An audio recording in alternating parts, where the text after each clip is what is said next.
আমাদের স্বাস্থ্য মন্ত্রণালয়ের ডাক্তারের অভাব আছে, নার্সের অভাব আছে, টেকনোলজিস্টের অভাব আছে। তো আমরা প্রায় 2000 ডাক্তারের স্পেশালি নেওয়ার কথা বলেছিলাম।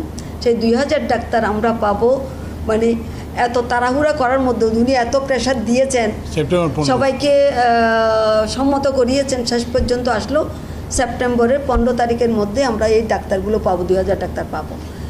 আমার এই মুহূর্তে 8000 ডাক্তার শর্ট আছে স্বাস্থ্য মন্ত্রণালয়ে। তো কাজে আমি যদি বলি আমি কালকে থেকে এই দায়িত্ব নেব, এটা আসলে ওভাবে হয়তো আমাদের হবে না, আমাদের একটু সময় লাগবে।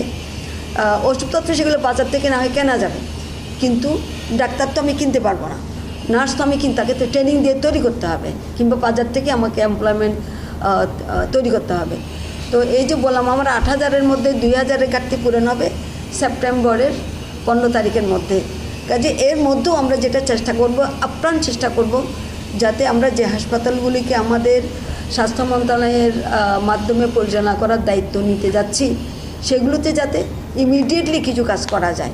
তার জন্য করণীয় কী কী করতে হবে সেগুলো ওনারা যাবেন, গিয়ে ওনারা এগুলো পরিষ্কার করে জেনে আসবেন।